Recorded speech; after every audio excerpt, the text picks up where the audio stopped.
이곳이 바로 그 용감한 한국인들의 나라입니까? 여기 다복한 가정을 꾸려 은퇴 후 평화로운 삶을 누리는 한 남자가 부인과 함께 한국에 여행 왔습니다. 그는 젊은 시절 미국의 소방관으로 일하면서 수많은 사람의 목숨을 구했는데요. 노인에게는 수십 년의 소방관 인생에도 절대 잊지 못하는 어제 일처럼 생생한 기억을 선사해준 사람들이 있습니다.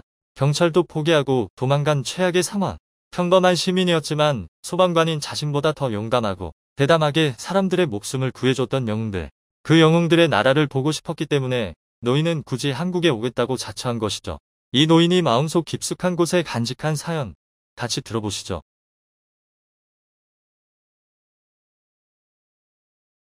안녕하세요. 저는 조셉 테일러라고 합니다. 은퇴 후 저와 제 와이프는 꼭 전 세계 이곳저곳을 여행 다니자는 약속을 했는데요. 그 시작점으로 택한 곳이 바로 한국이었습니다. 제가 한국을 여행의 스타트 지점으로 택한 것은 특별한 이유가 있습니다. 바로 소방관들의 목숨을 구해준 사람들의 나라이기 때문이죠. 지금으로부터 20년도 더 된 일이군요. 제가 소방서장이 된 지 얼마 안 됐을 때의 일입니다.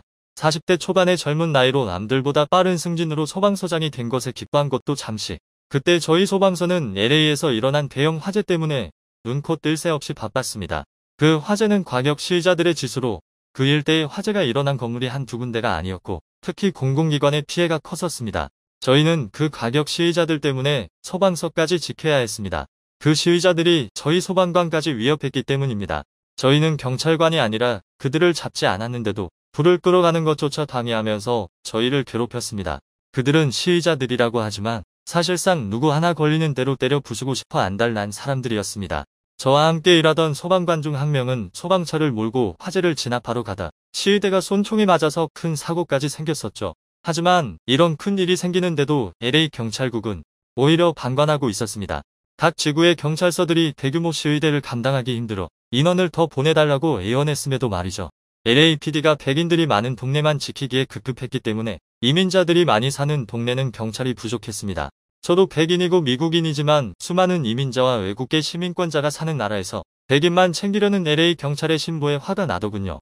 소방서에서도 이런 상황에서 과연 화재를 진압하러 가는 것이 맞는 것인지 이야기가 나왔지만 시위대로 인해 일어난 화재 때문에 막심한 재산 피해를 본 사람들, 그리고 화재가 일어난 건물에서 빠져나오지 못해 목숨이 위태로운 사람들을 위해서라도 그들을 구하고 싶다고 말하는 의협심 강한 소방관들이 더 많았죠. 저희는 시위대를 공격할 것을 대비해서 소방서를 방어하는 인원, 그리고 화재 진압을 하러 가는 인원으로 나눴습니다. 당시 소방서장이었던 저는 소방차 중 지휘 차량에 탔고 먼저 시위대가 잘 다니지 않는 길을 파악하는 데 앞장섰습니다. 신속함이 중요한 게 화재 진압이지만 소방관들의 목숨도 중요했기 때문에 최대한 시위대의 눈에 띄지 않는 루트를 확보하는 게 중요했습니다. 평소 지휘 차량에 같이 탔던 제부하 직원은 소방서를 방어하고 있었기 때문에 이때 저는 신참 소방관과 함께 지휘차를 탔습니다. 신참인 게 조금 불안했지만 운전 정도만 시킬 거니 괜찮겠지라고 생각해버렸습니다. 지금 생각하면 그러면 안 됐는데 말이죠. 그렇게 소방차를 몰고 도시를 통과할 때였습니다. 지휘차는 소방차 중에서는 소형밴으로 작은 크기였고 상황이 이렇다 보니 사이렌도 끄고 갔지만 그래도 눈에 띄지 않기는 어려웠던 모양입니다. 제 옆에서 운전하고 있던 신참 소방관이 벌벌 떨면서 우리를 따라오는 차들이 있는 것 같다. 시위대 차량인 것 같다라고 말하더군요. 저는 우측에서 저희를 추월하는 트럭 한 대를 볼 수 있었습니다. 그리고 그 뒤에 온 차 한 대가 또다시 저희 옆으로 바짝 다가왔습니다. 저는 무서워서 어쩔 줄 모르는 신참에게 침착하라고 말했지만 저도 소방관 인생에서 이런 상황은 처음이라 몹시 긴장한 상태였습니다. 저희 옆에 바짝 붙은 차의 창문이 내려가고 흑인 한 명이 저희를 향해 욕설을 내뱉으며 꺼지라고 말하더군요.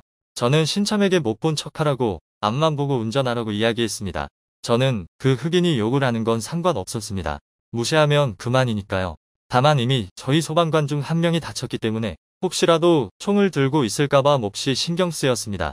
흑인은 가운데 손가락을 날리며 끊임없이 저희를 조롱했지만 별다른 무기를 꺼내지 않는 걸 보니 다행히 무기는 없는 것 같았습니다.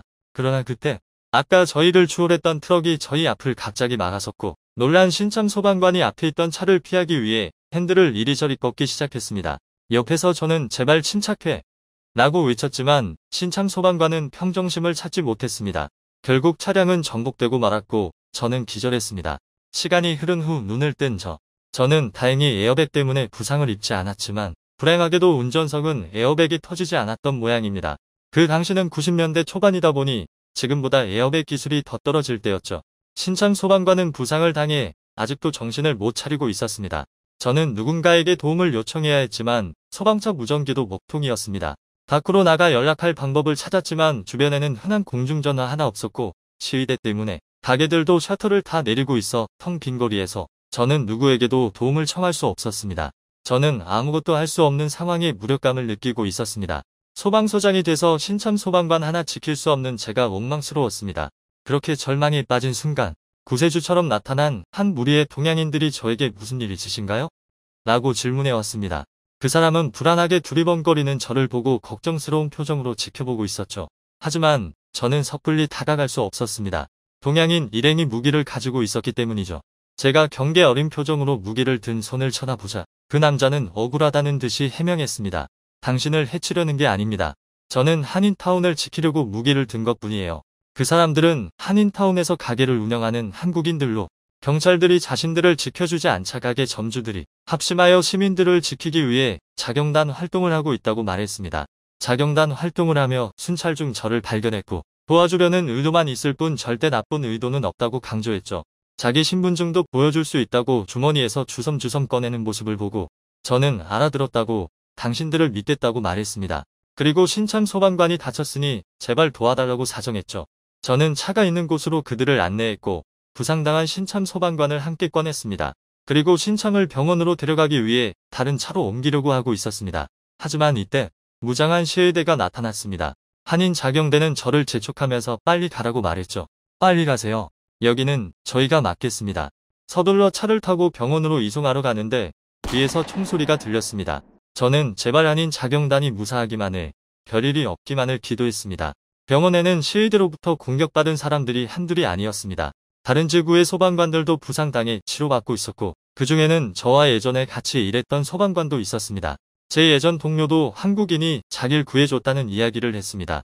제 동료는 LA 차이나타운 쪽 인근의 소방서로 옮겼기 때문에 저는 그 말을 듣고 한국인들에게 도움을 받은 게 의아하다고 생각했습니다. 그는 헛웃음을 지으면서 중국인들한테 도움받을 걸 기대하는 건 어리석은 짓이다라고 말했습니다. 그 당시 LA 전역에 퍼진 과격 시위는 차이나타운도 예외는 아니었습니다. 정말 웃기게도 그 당시 차이나타운은 중국계 삼합회가 지켜주고 있었는데요. 삼합회가 차이나타운을 지킨 이유는 그들이 정의로워서가 아니었습니다. 자신들의 물주인 상인들을 지키기 위한, 즉 이익이 기반이 된 행동이었기 때문에 백인들에게는 도움을 주지 않았습니다. 결국 차이나타운의 소방서와 경찰관을 비롯한 공공기관의 직원들은 시위대로부터 큰 피해를 볼 수밖에 없었죠.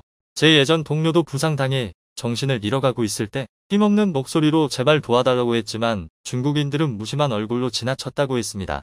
그 당시 중국인들은 백인 동네만 지키려는 LAPD의 적대감을 가지고 있었고 자신들도 백인을 도와주기 싫다는 입장을 고수하고 있었습니다.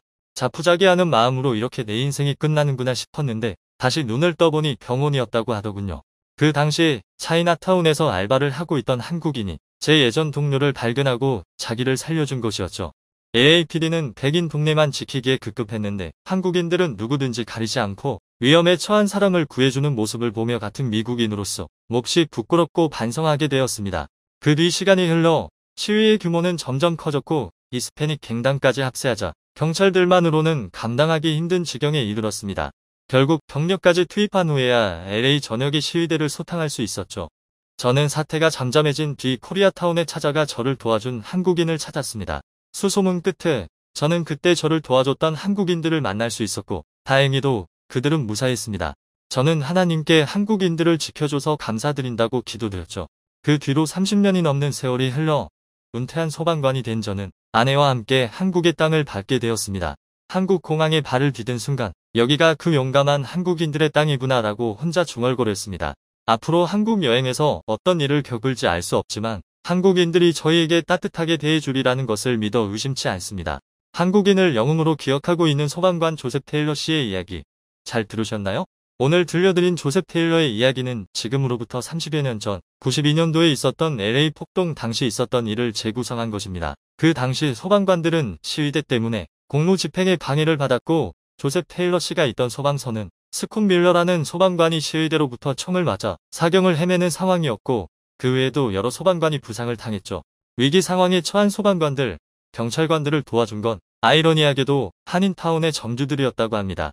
이에 한인 작용대는 미국에서 루프탑 코리안으로 일컬어지며 미국 사회의 귀감이 되었습니다. 북미에서는 꽤 유서 깊은 밈으로도 자리 잡았다고 하네요. 저희는 항상 재밌고 감동적인 사연을 제보받고 있습니다. 이상 클립 뉴스였습니다.